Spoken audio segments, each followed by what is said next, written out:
Kyle McEvoy. How is it going, dude? It's going pretty well, man. I just Hell yeah. Yeah, I just went to just got back from the dog park. Just Oh, chilling. nice. Yeah. I've seen the pup, man. Is he pretty young?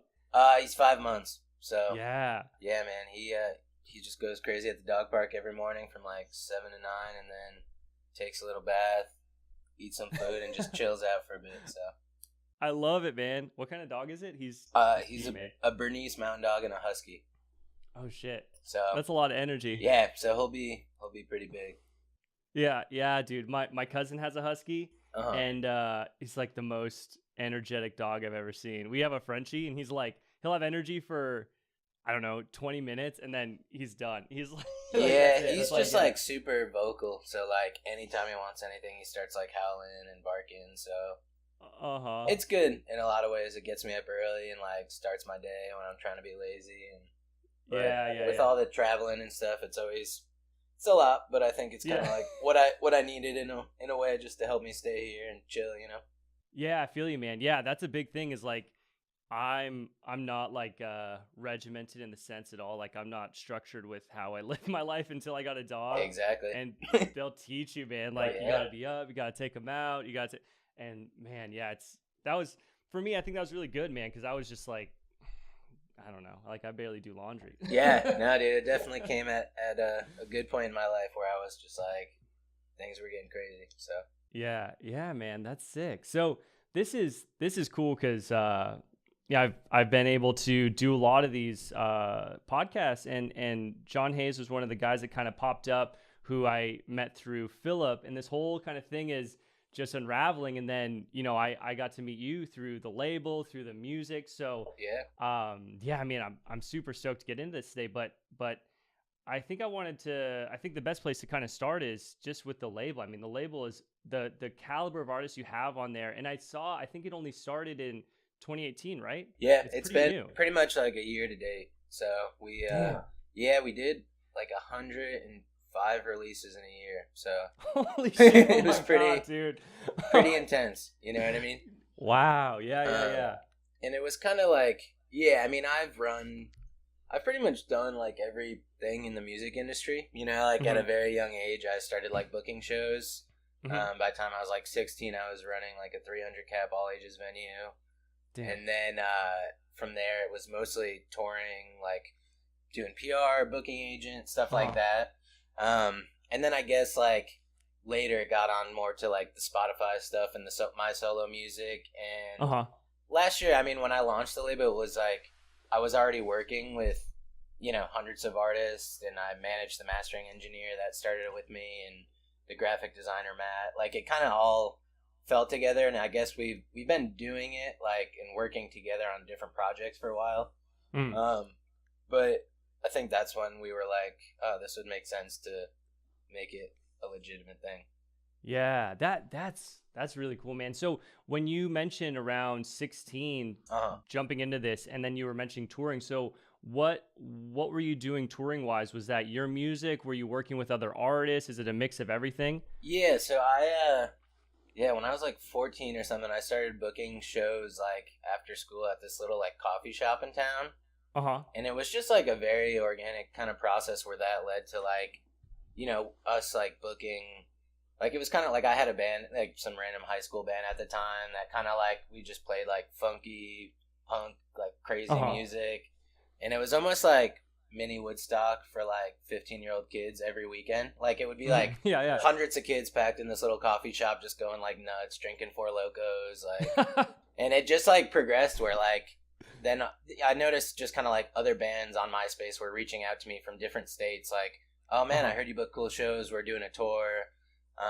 And it kind of just got to the point by the time I was like 16, 17 where I had these contacts all around like New England, and our band was looking to tour and try to like get into that thing. So it became like really organic, like, and just kind of, I was always like rhythm guitarist, kind of just more like there just to like be the tour manager, dad, and drive everyone around. Everyone was older, so it was always like everyone else was like drinking and smoking, and I was just like the sober one that was like making sure we get to shows on time, playing the show, packing everything up, trying to find everyone, like So it kind of just turned into that. And then as, you know, just like progressed, just I've started working with bigger bands. I'd kind of go on one tour, just like driving or doing merch for a band. And then I'd get picked up by a bigger band. And I think the last tour I did was like, I did merch for Cage the Elephant for like a couple weeks. Oh, wow. That's sick. Yeah. And that was like right when it was like, I was like in the middle of college playing soccer. Every break I'd like go and tour, try to come back and finish school. Like, and I was kind of just at a really like, just like fighting with my parents all the time because I wanted to drop out. You know, like all these bands were like, yo, come on a 3-month tour, come out to Coachella, come to, you know. Yeah. And I just had to be tough like, to want to stay in school with that. Yeah. And I was just like, I'm sorry, dude. Like, I just got to finish college and then I could do whatever, you know. And I think like, in the end, it made sense and it was the right decision to like not take all these tours. But, you know, it's like, I think I realized that, I think like one thing my dad said to me was like, dude, if this stuff is like happening when you're whatever, 18 years old, it'll keep happening. You know what I mean? Like there's no, there's no urgent, like to go out and like drive some bands around and do merch and guitar tech. Like if you're just going to continue doing this and it'll progress, you know? So, and it did, you know, like I met way bigger artists and just did way cooler things. And there's obviously like, you know, the ebb and flow or whatever you want to say, you know, just like the highs and lows. But in the end, you know, it's like I ended up doing this, which is pretty cool. Yeah. You know what I mean? Dude, super cool. Yeah. So for people out there that want to get into this world, because I mean, I would think that at that young age, that would be so surreal to be in high school. Yeah. And like chatting with bands like Cage the Elephant. Dude, they're like, hey, you know, we want to do. It was How great. Did it even start? I mean, it snowballs. It's just. I've had like so many moments where I kind of like had to stop and just be like I always, one of the dates on that Cage tour, there was like this venue called the Norva in Norfolk, Virginia.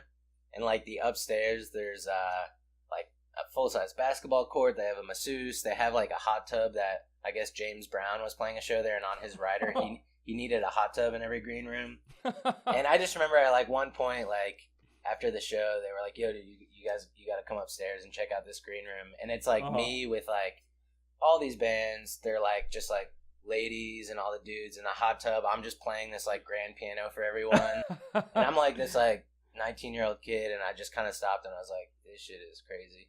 You know, kind of, you know, like in stuff like that. Like I had like a little phase with like Chance the Rapper, and like when Mac DeMarco first came to the US, we used to tour. So kind of these moments where you're just like, look at some of these people now and you're like, damn, I like was doing it and not even like processing, you know. But it's really like, I think the second you stop and try to make sense of it, it just won't.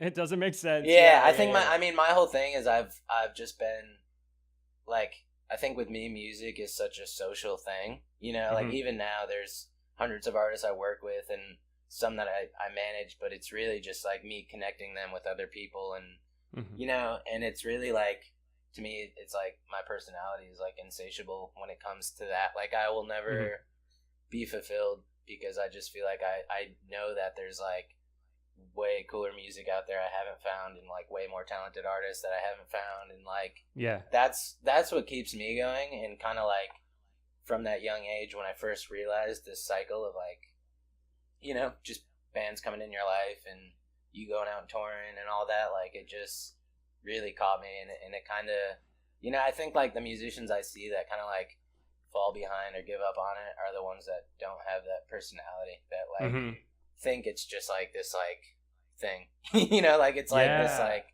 ladder to success that's just gonna be like, we do this and then we do this and then we're set. And then we make it. Yeah. It's totally it's funny because the music has to be, you know, as an artist, the music has to be great, but there are all these other things that have to be going right at the correct times, and you have to be doing other things. It can't, I mean, someone can make the most beautiful song in the world, put it on SoundCloud, not market it, not speak with anyone, it would just sit there, you know, and it could be the best song ever written. And then sometimes it's the opposite too. You know, like sometimes you Yeah, have yeah. bands that are like pouring everything into making this work or making it, and then they put out one song that's just like a throwaway that, you know. So there's always that side of it where it's just like chance and you don't really know what's gonna happen. But yeah.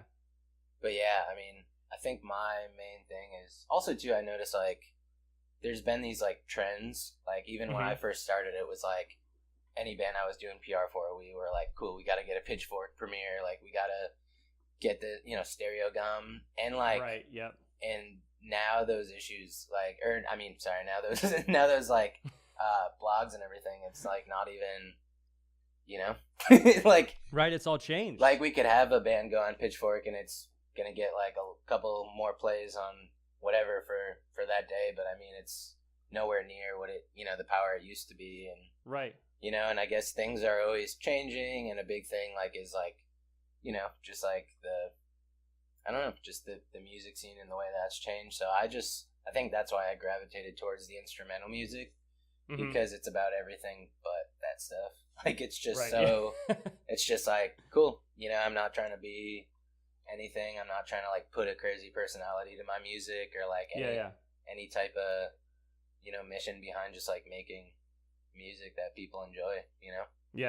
Yeah, it's and I want to get into the music because the music is beautiful, and you go through your discography on Spotify and it's so different. I mean, you have tracks that are just, you know, purely focused on the piano, then you know, kind of the modern classical feel, but then also the collaborations where it's more trip hop, you know, with Glass Hands and such, with that release of Glass Hands. So there's a lot I want to get into, but just to touch on how this has changed over your career, it must be very interesting because there was times when like MySpace music was it, and things like Pitchfork, as you mentioned, like that was, you have to have these interviews and you have to have your or a band's music pushed through certain channels.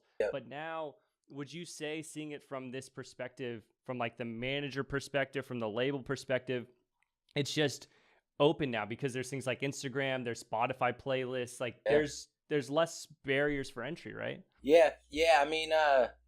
I mean, even now, what I'm doing is like never where I thought I'd be, you know, like, because when I was starting off, like, I don't think there would be like room or like a purpose for what I'm doing, you know, like I mean, even at a young age, I remember I used to like make instrumental guitar, like soundscapey stuff, and make little, you know, videos on my iPhone when I was like 16 years old and post it on YouTube. And then it's funny because like almost 10 years later, that's like what I'm doing still. But before there wasn't like big Spotify playlists or any of that, you know? So it was kind of like right about the time when I was like in college where I stopped with the touring stuff for a while, and I like put out this solo piano EP. And it caught on traction to some Spotify playlists. And at the time that was still like a very new thing, and a lot of artists didn't have music on Spotify still. So that's when I kind of was like, whoa, this is going to be like it, you know, like I'm getting like a lot of money. I mean, at the time, like it was a couple $1,000s a month, which to me was like pretty crazy. And, damn, you know, fuck yeah. And then, it was also like, whoa, I'm getting like fans and people discovering my music this way. So that's when I kind of knew like music PR was not going to be a thing. Like I was like, oh, people are going to just like, because I started noticing myself too, like, when they have the Discover Weekly and the daily mixes, like I love that. Like that's how I find new music, and I find stuff through playlists. So it kind of just made sense to me. And yeah, I mean now like my career is just like I never would have thought out of all people that I'd have like a solo music career, because I've always just been rhythm guitarist, like behind the scenes type of guy, you know. So I think for like people that have a type of drive that like love just creating and putting stuff out, they could find their niche, and like it's way easier now to be able to do that and make a career, you know. Oh, I love it. I mean, I think that you put that perfectly, because Spotify is this amazing platform where it doesn't now have to be maybe perfectly curated through a label. You can put out anything, and then you find such incredible things like that. It doesn't have to fit within a certain box. People can create whatever they want, and you can find just amazing music. And it's really it's really amazing that way. And it's so cool that you saw that early on. Mm-hmm. You're like, oh, this is going to be something. And I think seeing those kind of trends and understanding how this thing is evolving all the time and trying to be early when things are changing is super, super important. Yeah. Well, yeah, now it's like at such a strange point right now because so many people are like, what is next? And like, for someone I think right now our label is so based off the Spotify stuff that like we know that that's not sustainable forever, you know? So it's like, that's why we're branching out and starting to do different things. But we also like understand the importance of it right now for musicians to be able to like make a living and like get new fans and exposure. Yep. But I mean, yeah, right now it's like, who knows what's going to happen to Spotify in a couple of years, you know, like it is strange. Like they lose hundreds of millions of dollars a year. And like, it's tough for them. You know, it's like the same thing. Like the big music industry labels and major labels want more and more money out of them. Yeah. You know, the indies, of course, like still you got some people that complain that they don't pay out. And then, you know, all the while they're trying to do everything they can to save money, you know, and like not pay out just because of like how much money they're losing, you know? So it's definitely like a strange, and that's, I mean, it's great for Spotify because any new feature they announced for artists, like the direct upload thing and like just kind of that whole direction, it's like, oh, like we're doing something great for independent artists. But on the other hand, it's like saving them money because they're paying out less royalties and they're essentially making their own label. Yeah. So they're, I guess, in a good spot because of that, you know, like because the things they're doing like are helping artists, you know, and it makes independent artists like life easier. But those things also, I mean, it's really screwing over the big labels and the you know, even like big indie labels now. I've seen like a lot of them are just kind of like falling on the, you know, to the side because like before the power that they had in terms of like when I first started releasing stuff, getting on editorial playlists was like you needed to have a big major label distro and a streaming manager that could do that. Yeah. And now it's like I think 30% of all the releases that come out on Spotify get playlisted. So it's like independent labels that used to run their business model off that are just like shaking, you know, because you know, and I've seen it happen with some labels in our genre and you know, and like kind of they're just like, shit, what are we doing? You know? Yeah, it must be such an interesting time to see for yourself because you've had the experience, right, just playing music most of your whole life and seeing this trend of how things have gained such importance and lost such importance, and then entering this world, starting a label. It's really cool because you've had so much experience already to have a unique perspective to kind of tread these waters in a certain way where it's going to be successful, you know? Yeah. But you have to see it in a different way. I mean, the perspective for the next few years has to be different. Yeah. Yeah. I mean, I think that's one thing I could just tell artists is like, dude, I've done this before, you know, like I have released with this label or this label and I've done this type of deal and I could tell them exactly how it worked out and what they'll gain from it, you know? And that's why our whole thing is based off like, you know, so someone gives us a final mixed album. We provide mastering by Alex Saltz, who's like our in-house engineer who like, you know, he's done everything from like David Bowie to Springsteen to Vampire Weekend. Yeah. That one stood out to me when I saw them. I'm a huge Vampire Weekend fan. So when I saw also there's a funny story about that. So he mastered their first EP, like the one that blew up with like A-Punk and all those songs on it. Yeah. And he was like, he's like this really sweet guy, like too nice for his own good, like probably my favorite person in the world. He's been doing it for like 30 years. And like, so when Vampire Weekend got signed to a major label, you know, they have this one guy that they have their dudes that they have to send everything to get mastered from. And that mastering engineer like kept giving Vampire Weekend masters and they were like, dude, this isn't it. Like it sounds bad. The band like wouldn't approve the masters. So like their mastering engineer, I don't even know if I'm supposed to be saying this, but whatever. But their mastering engineer went to Alex and was like, dude, what did you do to make it sound so good? Like, Yeah, like, yeah. and pretty much just gave him like how to do it. You know what I mean? Like, because he's just like a nice guy. Like, at the end of the day, he just wants band's music to sound as best as it can. So like, right. I think that goes to show you, like, me and Alex and Matt, like, we all have that personality where, like, we have a thing that we're good at and we, like, really enjoy doing it, and it's not like a crazy competitive thing for us. Like, it's like, at the end of the day, like, well, we just want the best outcome for whoever. So like, that's why, I mean, I've, ever since I started using him for my mastering, it's like everything just, you know, I love to see what he does with it. And then, yeah, and then Matt is like the same way. Like, he provides the graphic design. He helps bands out with like little social, like, promo stuff, website design if they need it, like all that. I do all the marketing and playlisting, and we each only take 5%. So it's like crazy, you know, like, I've never seen a label that does like 15% deals and like provides those things, because like, even Alex mastering a full-length album is like a $3,000 thing that you're already, you know what I mean? Like, totally. So that's kind of why we wanted to do it. Like, we were like, what are the biggest costs? What are artists looking for?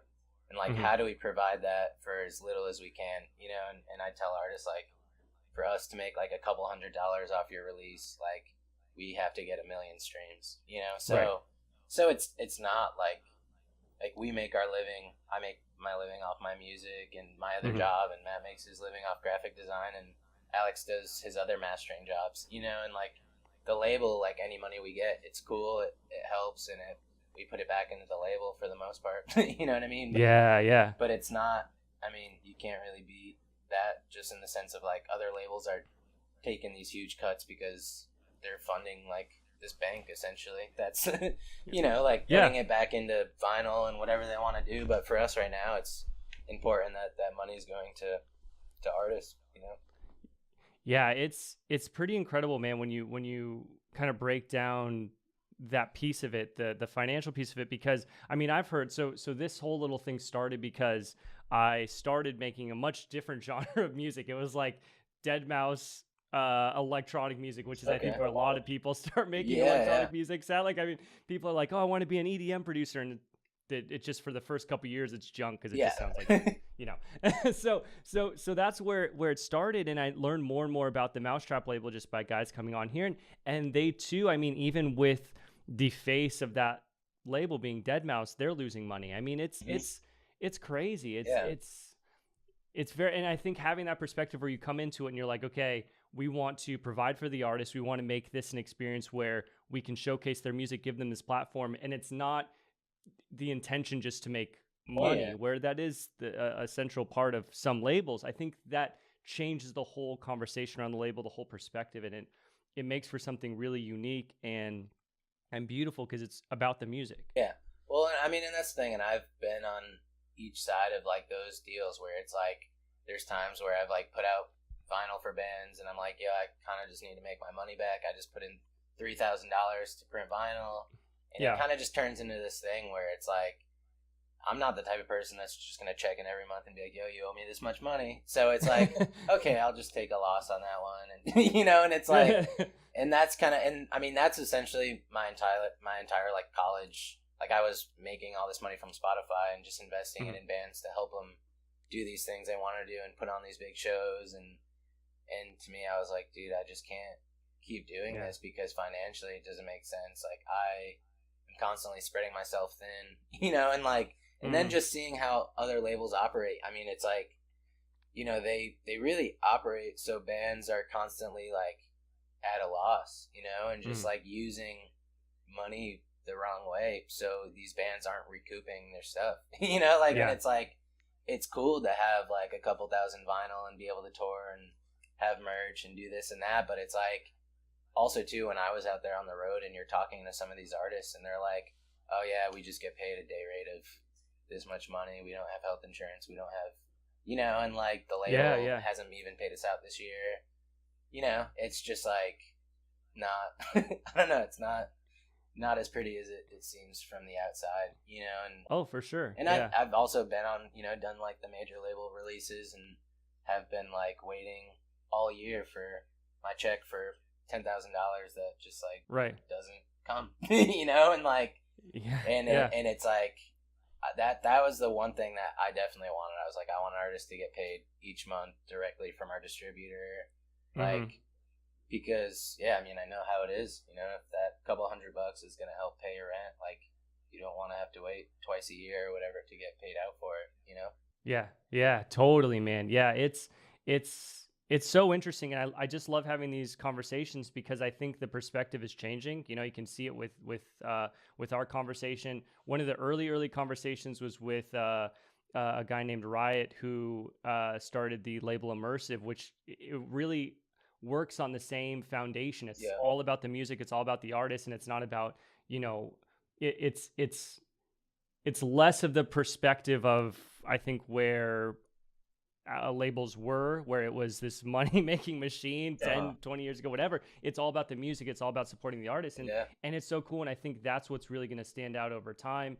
And I don't know, it's going to be really interesting to see how these things evolve over time, because music, for whatever reason, like the music industry has just changed so much, man. And it's with, platforms like social media, when people realized they could pirate and share music, that was, I mean, just over the last 10, 20 years, it's been so strange, and it's not going to stop. It's going to be, it's going to continue to change. Well, and I think the thing too is, like, there used to be all these ways that labels would make money, like in kind of secret ways. Like one, like an example I saw in a contract one time years ago for a band was, this label put in, had a clause that was like, oh, they're going to take an additional 15% off breakables, like, which used to be for like vinyl records, if it breaks in the mail, but they were doing that on digital royalties, which, like, like stuff like that. And I mean, now,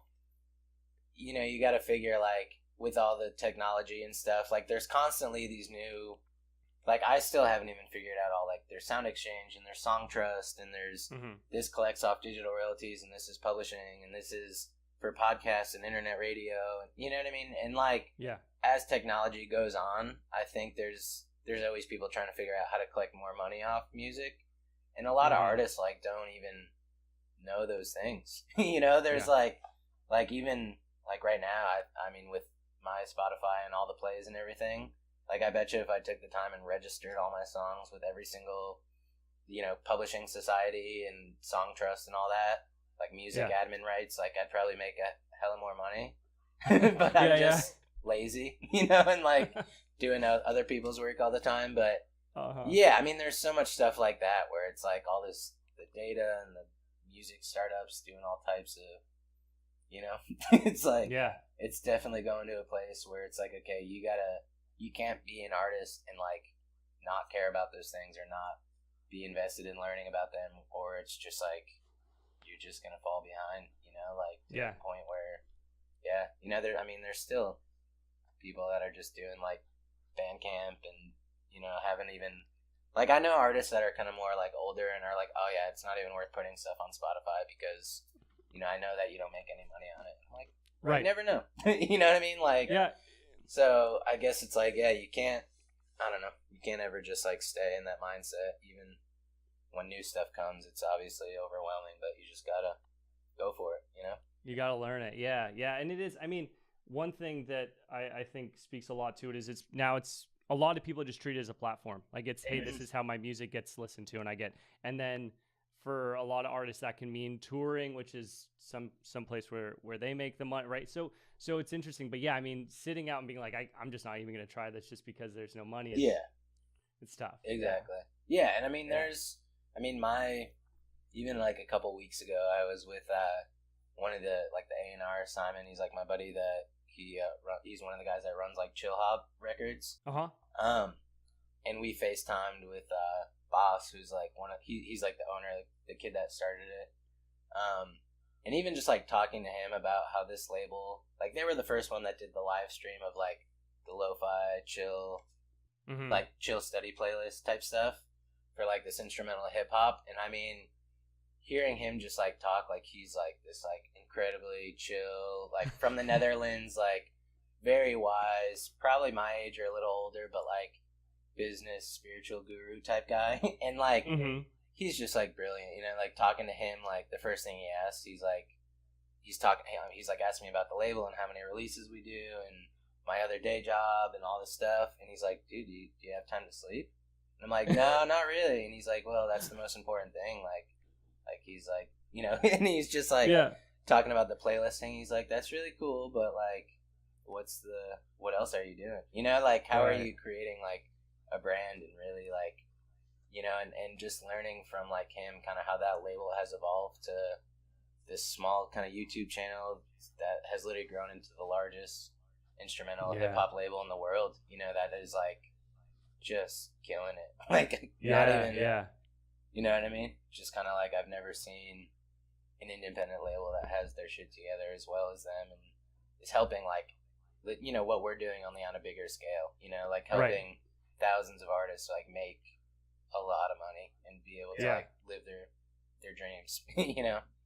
Yeah, man, that's really cool. And I think this time to speak about this is going to be so interesting because as I see this, I mean, Sonder House is very young, right? It's, as you mentioned, just a year. So I can see that it's very interesting because you're putting in the time to really understand how these other labels are performing, and you're treating it in a very I don't know, calculated, sober fashion where you're going to really take in all the proper data and make sure that you're putting this on the right trajectory. And I can just see that over time it's going to be really fascinating to see how this label evolves, because also I think it's so cool that you're tying into this modern classical piece that right now seems to just be gaining so much interest and popularity. And it's just, I mean, that's almost like a perfect storm right there in itself. Yeah, well, I mean, years ago when I used to just release on like 1631, who I'm still like friends with David. I just put out a little EP with them on Piano Day this year. And I was really like kind of invested in like I went to London years ago just to record and like meet with all these people. And I saw like what was going on over there. Like it was super strange because like over there, like people would recognize me in coffee shops and like, you know, like I had traction over there just because the genre was over there years ago. And so that's kind of when I was like, damn, this is eventually going to come to the US and like people will get into it. And at the time, like Oliver and Nils were playing like 100 cap venues over here and like just still getting into it. So yeah, that's kind of when I just like really started taking it seriously and like just kind of figuring out how it would evolve. And I think at this point, like it has started coming to the US and like I know tons of people that are getting into it. And I think we're at like, it's like weird because we've only had this label for a year, but like the other day I was explaining it to like an older person. It's like what I do. And I kind of just like slipped out. They're like, oh, so like what is your label like? And I was like, well, we're one of like the largest modern classical labels in the world. And I like said that kind of without thinking because it like, in a sense, like it's true. You know what I mean? Like, I mean, you have like Dutch Gramophone, like you have like, you know, Decca Publishing just like launched and they're focused on modern classical and all Max Richter stuff. But I mean, there's this whole new like Double J and like 1631 and like us, you know, and it's like, like I don't know, it's like there's like the big ambient like Warp Records and like you know, like all those kind of like ghostly and stuff. But in terms of just like solo piano and modern classical, like, you know, I think the amount of artists that we're working with and the scale at this point, like we are one of the bigger, you know, just in the sense of our reach, you know, and it's like cool to say that. And it's also weird that it's like happened in a year, you know, but it kind of just goes to show, I mean, now it's like every day there's a new label that's popping up in our music scene. And even the chill hop guys like came to me because we just launched this new like memoir music, which is a little more focused towards like lo-fi, ambient, and like soundscapey stuff. But a lot of our artists, like we just put out this compilation that a lot of our artists were on, and I think Boss like realized like that a lot of people are getting into ambient music and chill hop kind of hit their peak. So now it's like, you know, and anytime something like this happens, there's the people that are in it for the right reasons, like them, that want to create and curate beautiful music and visuals and a brand that people could trust. And then there's like just random people that are just trying to make some money, you know. So it's like you could kind of see, but I mean, it's like, I don't know, that's kind of the good thing about being in on something, you know, before it's to the mainstream. For sure. You know what I mean? For sure. And I wanted to say that co-release that you have with Philip on the compilation, As With the Night, is that As With the Night, right? Yeah. That it's a beautiful song, man. And Philip's come on the podcast. Yeah, absolutely. And just I think that you're right, that the mix, especially with that track, right, there's the mix of Philip with the piano and your guitar parts together in this ambient modern classical clash. It's beautiful, man. And yeah, absolutely. And I can see that it's, I don't know, I just have the feeling that you're right. I mean, it seems like this is, as you've seen, growing, and there's more and more people in the States listening to this style of music, and it's fascinating, man. I'm really excited to see where it goes. Yeah. I think, like I've been thinking about this like recently. So like years ago when I was doing just music full time, I just got really like down and like felt like I wasn't doing enough with my life and like wasn't fulfilled, you know, like in other ways. So I started working with like adults with like developmental disabilities like autism and schizophrenia and bipolar and all that.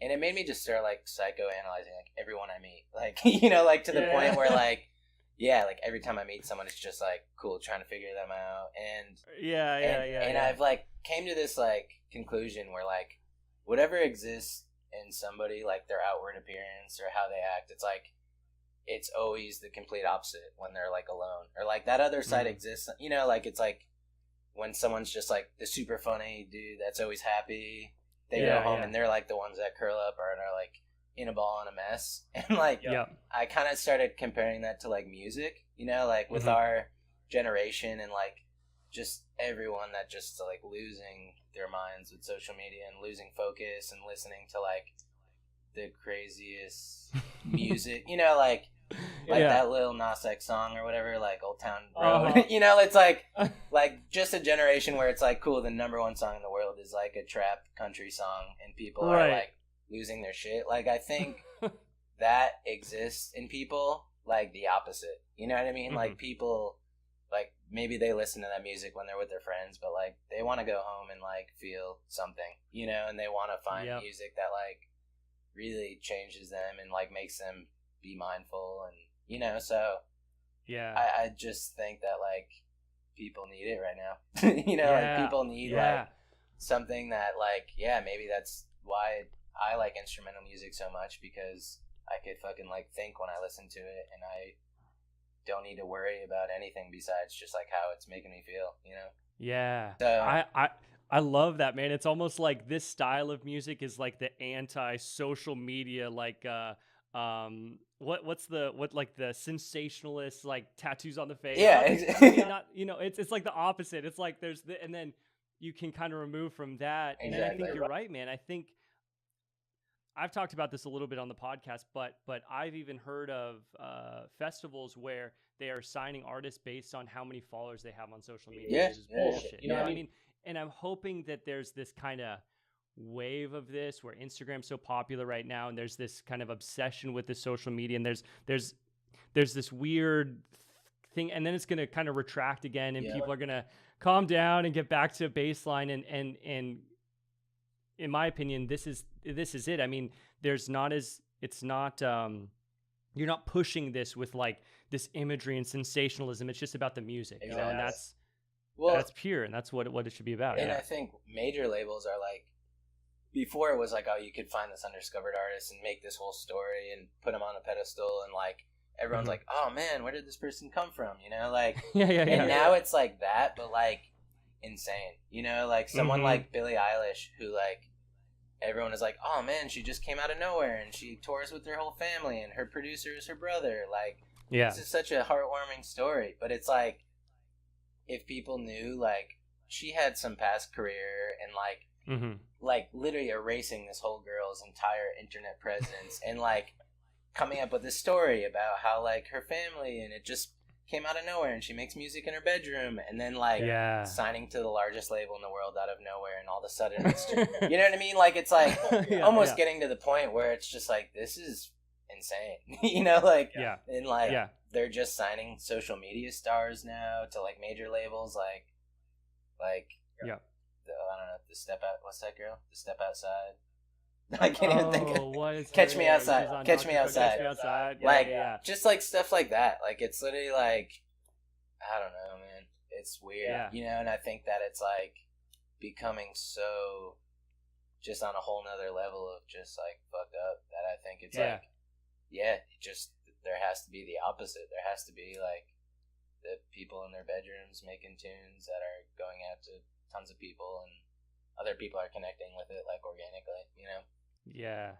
I totally agree, man. It's so funny, and you know, I come from this background where and I still am really, really interested in electronic music, and you see the pinnacle of electronic music. I mean, it's very distorted.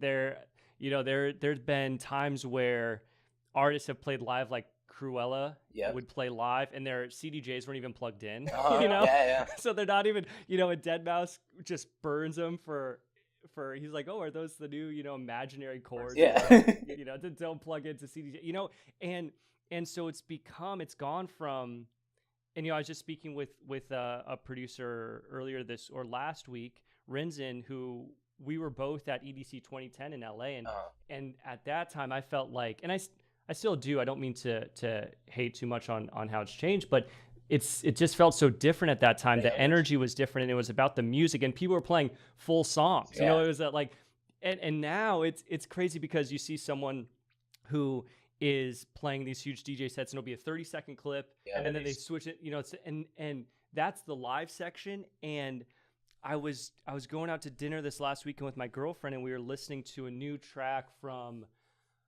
one of the big dubstep guys. I want to say like Slander or something. I don't want to throw anyone under the bus. I forget who it was. But the song itself now is as if it's 30-second clips of different genres. You know? The attention span has gone from, it used to be at live events, a full track would be played out and experienced. Then it went to live events, it's these 30-second clips. Now the produced track itself is these little 30-second, and it's very, very interesting. That's how long a stream is. And I think there's going to be 30 seconds. 30 seconds counts as a stream, so. Right.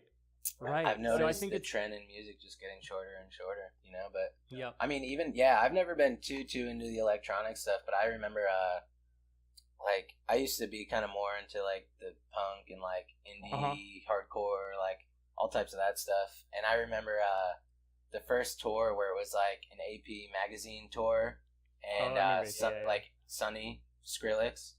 It was, like, I can't remember what was his band? From First to Last? Or From First to Last, And I remember, like, they just broke up, and he just started this new project. And I remember I was going to that show to see, like, All Time Low or whoever was playing. Right. And I, like, saw his set, and it was, like, this crazy...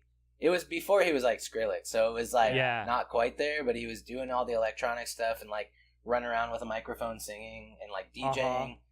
And everyone was like, what the fuck? Like, it was, like, kids were, like, walking out and, like, booing him. And then I remember, like, next year, like, it was, like, that's when everything popped off. And I was just, like, holy shit, that's the same dude. And, like, just seeing how that scene, to you know, to what you said, just, like, went from, like, him doing this and then everyone copying that sound and then another, you know, and then it just kind of all, like, got to the number one, like, Diplo and Skrillex with Justin Bieber. And then, you know, and then from there it was like, okay, let's see. And it just kind of turned into what you said, like, these 30-second clips of, like, crazy different genres and, like, trying to, like, you know, you put a single out, Ariana Grande puts out a new single, and then there's a remix album of 10 different remixes of every single style to make as much money as you possibly can off playlisting.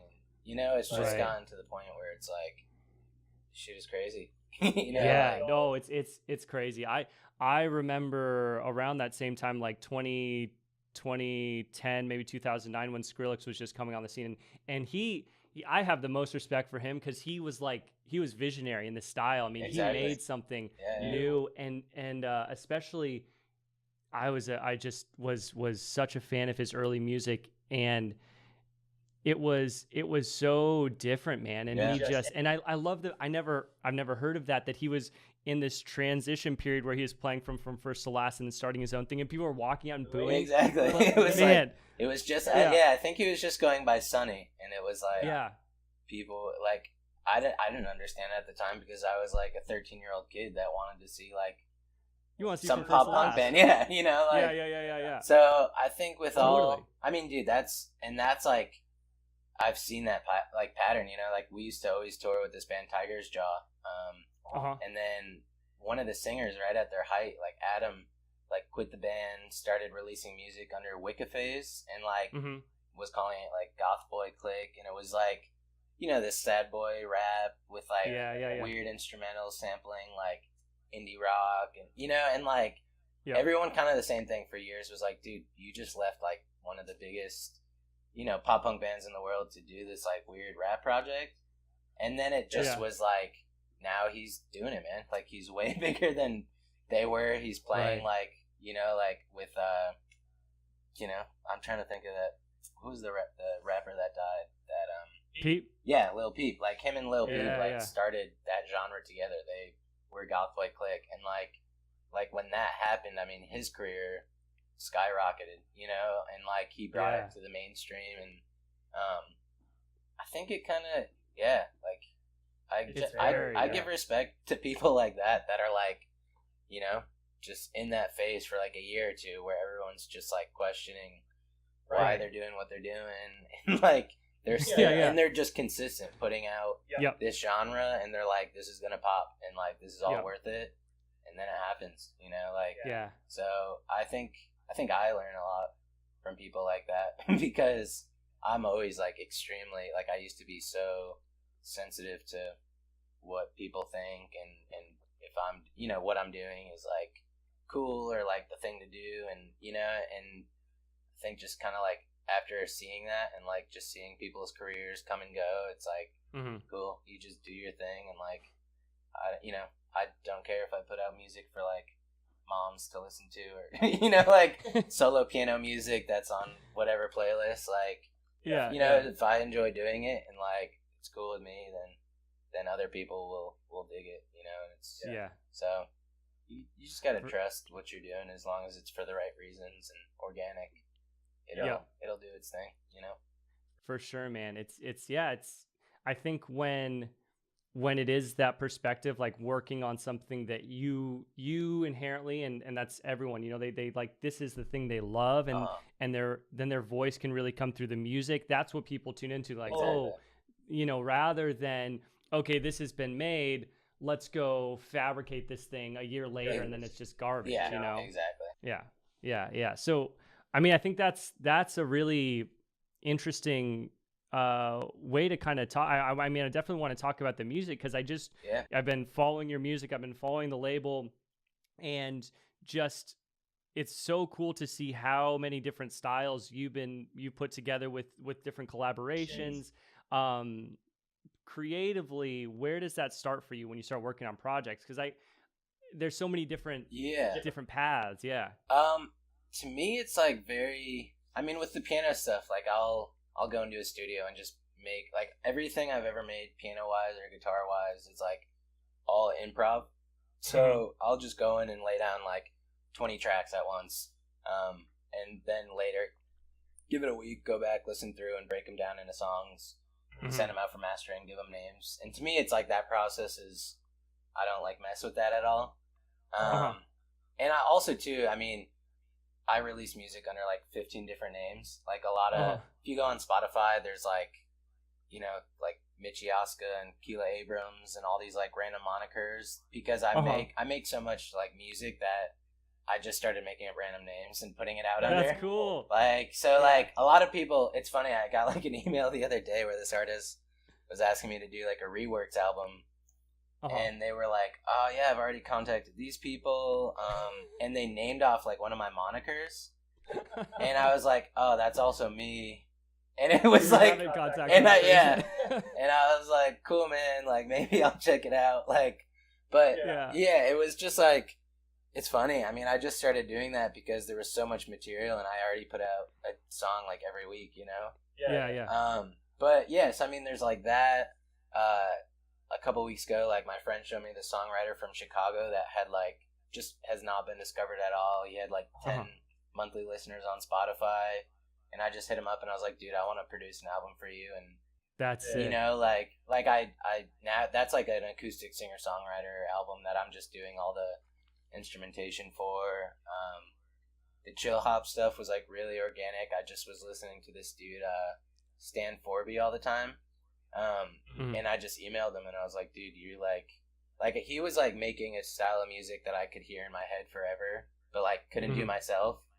So I just sent him like almost like a jam pack of like little 30-second samples of me playing guitar, playing piano.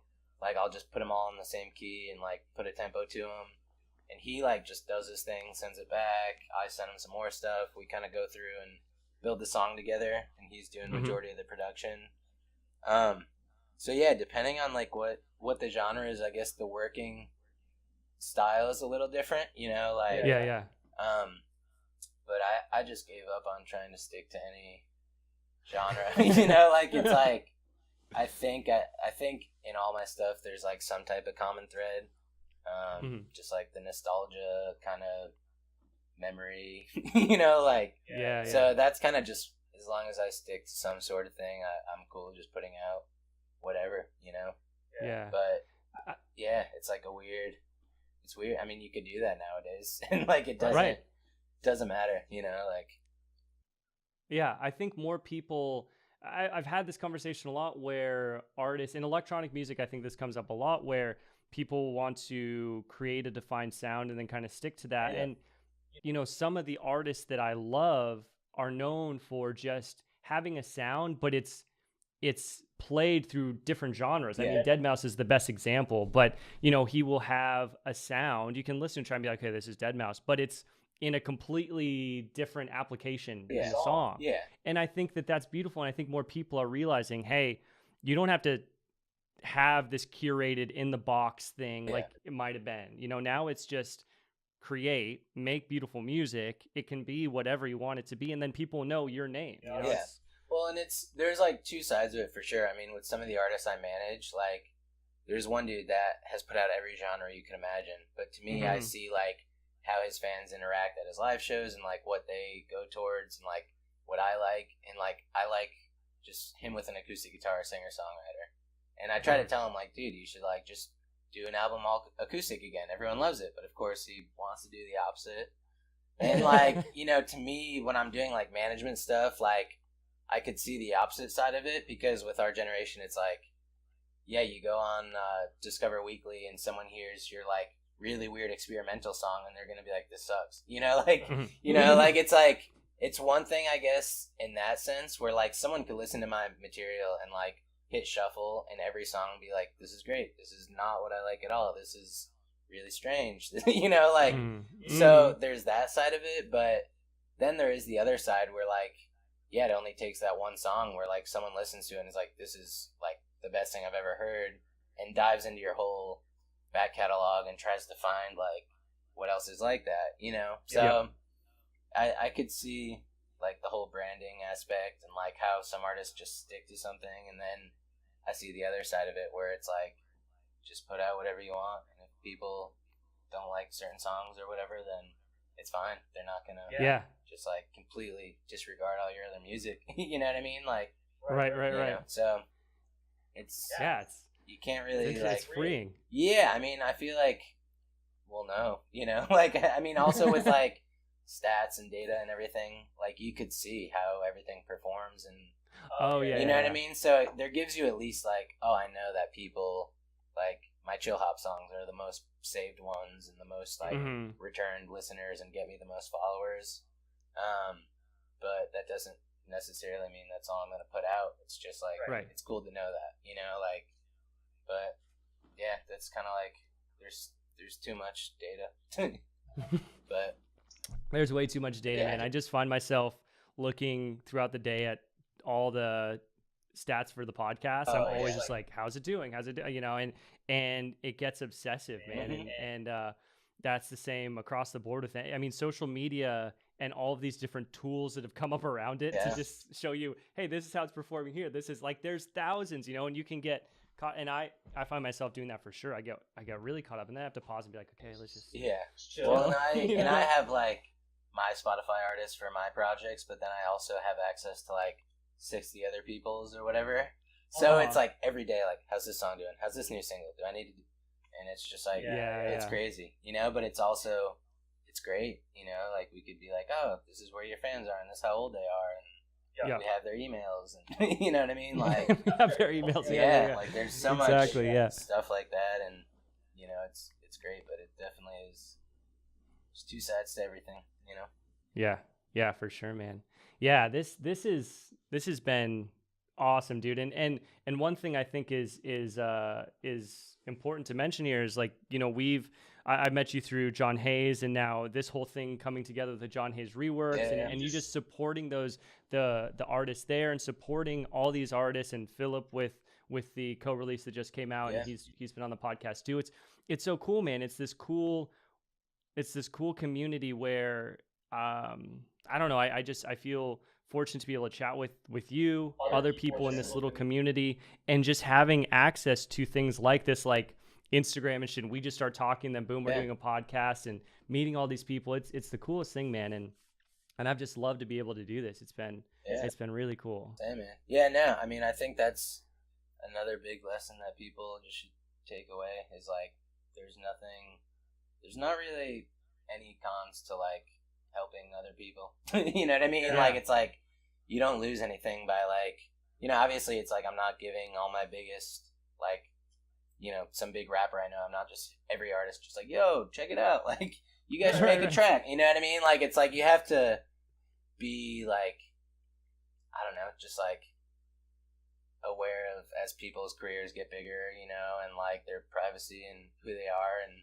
who they would be interested in working with, like, it's like, but you also can't like hide your contacts or like think that like you having something that other people don't have is going to help your career, like, it's like, if anything, it's the opposite. Like, since I started the label and helping hundreds of artists and just being in contact with everyone, like, my stuff is doing the best it's ever done, and like other people are supporting it, I think, just because the community aspect and like just kind of how I think people see that, and it's like, oh, for sure, it all ties together. And it's not like I mean, the last podcast I did, they were asking me like, what's the end goal, or like right now in life, like, what's your thing? And I was just saying, like, I'm just working full time, doing a completely other job that has nothing to do with money. It's just because I like it, and like I could go back to just doing music full time, but sometimes that's not always the end goal, like, it's it's not this crazy competition. So it's like, whenever it stops, I don't know, feeling right, just stop. Like, take a break, do whatever, man. Like, it'll come back to you when you need it. Like, I go through phases where I don't touch a guitar for months, and then it's like every day I'm making a new album, or Yeah, and that, I think that's really important that you tune into that, because it's all about understanding what that balance is for everyone, and finding what brings the most fulfillment, really. And oftentimes that's a balance between something like a creative pursuit with music or whatever that is, but it doesn't mean, oh, I need to do this full time, blah, blah, and like this crazy competition. That's not gonna foster happiness and fulfillment at all. Exactly.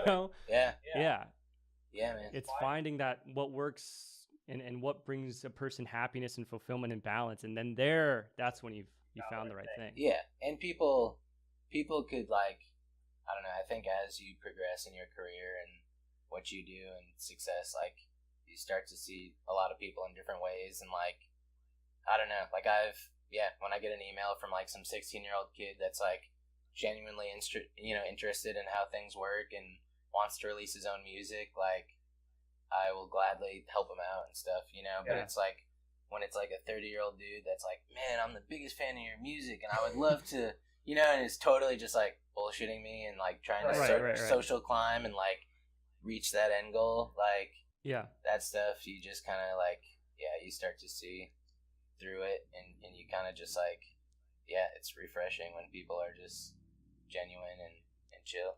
You know. Yeah, man. So that's the big thing I would say, is just like don't force it. Don't force it. Don't force it, man. I like it, man. Yeah, dude. It's really cool. It's been great to just have these conversations. This one in particular, see this perspective. And I didn't like going into our conversation. I wasn't even like, I knew I wanted to talk about the label because that's just how we know each other. But hearing your background as to like what your life has been like in this career and like and this world, this total immersion in music as a career, and your experiences have been fascinating, man.